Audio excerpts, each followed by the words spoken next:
प्रिय छात्रों नमस्कार। आज हम अध्याय 3 दो चर वाले रैखिक समीकरण युग्म को पढ़ने वाले हैं। तो देखिए, इसमें प्रश्नावली 3.3 को आज हम पढ़ेंगे। इसका प्रश्न 1 है, निम्न रैखिक समीकरण युग्म को प्रतिस्थापन विधि से हल कीजिए। देखिए, प्रश्न 1 का 1 है, इसमें समीकरण दिए गए हैं x धन y बराबर 14 और x ऋण y बराबर 4। ये दो समीकरण दिए गए हैं। तो चलिए हम इसको समीकरण 1 और इसको समीकरण 2 मान लेते हैं। अब देखिए, प्रतिस्थापन विधि में हमें किसी एक चर का मान निकालना होता है और फिर दूसरे समीकरण में हम प्रतिस्थापित कर देते हैं उस मान को। तो देखिए, अगर हम समीकरण 1 से किसी भी एक चर का मान निकाल लें, या फिर x चर का मान निकाल लें या फिर y चर का मान निकाल लें। तो देखिए, हम समीकरण 1 से x का मान निकाल लेते हैं। तो समीकरण 1 को पहले हम लिख लेते हैं। तो देखिए, हमने पहले समीकरण 1 को लिख लिया, x धन y बराबर 14। फिर हम क्या करेंगे, इसमें x का मान निकालेंगे। तो x बराबर क्या हो जाएगा, यहाँ पर 14, फिर यहाँ माइनस ये y इस साइड आएगा, बराबर के इस साइड आएगा तो ऋण का हो जाएगा। और हमें पता है पक्षांतर हमने किया है, इसे हम पक्षांतर कहते हैं। तो हम पक्षांतर जब भी करते हैं तो संख्या का चिन्ह पलट जाता है। अगर इस साइड से इस साइड जाएगी संख्या बराबर के तो बदल जाएगा, और इस साइड से इस साइड आएगी तो भी बदल जाएगा। अगर ऋण है तो धन हो जाएगा और धन है तो ऋण हो जाएगा।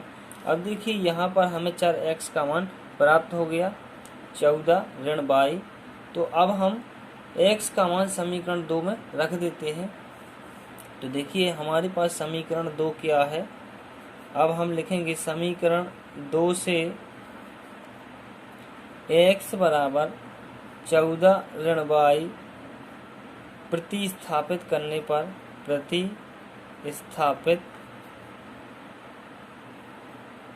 पर या फिर समीकरण 2 में x बराबर 14 ऋण y रखने पर।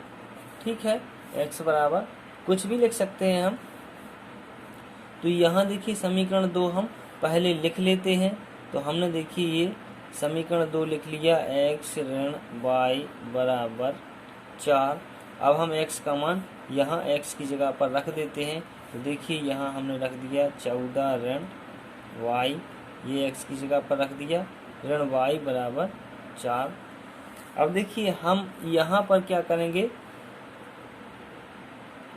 चर वाली संख्याओं को अलग जोड़ लेते हैं और अचर वाली संख्याओं को अलग जोड़ लेते हैं।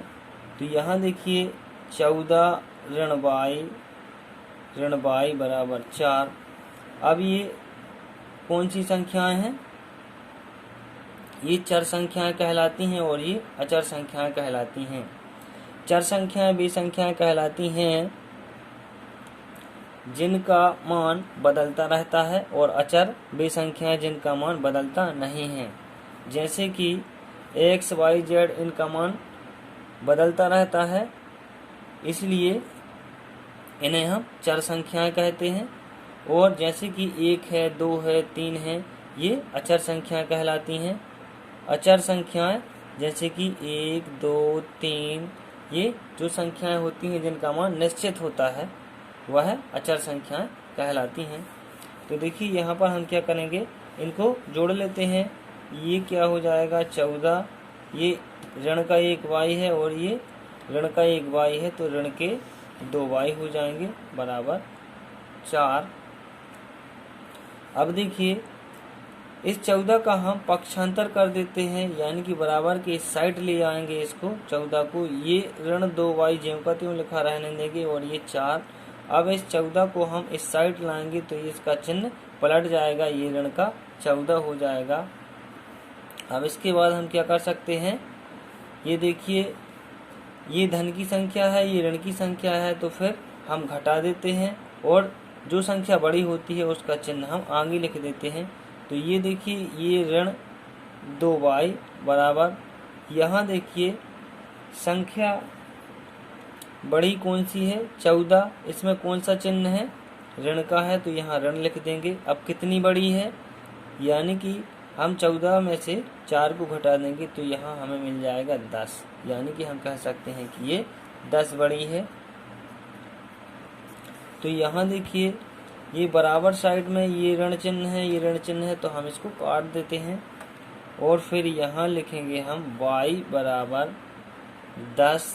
ये 2 गुणा में है तो यहाँ बटे में आ जाएगा, बटे 2 हो जाएगा। फिर इसको हम काट देते हैं, 2 एकम 2 और 2 पंचे 10। तो यहाँ से हमें y का मान प्राप्त हो जाता है 5। तो यहाँ से हमें y का मान कितना प्राप्त हो गया, 5।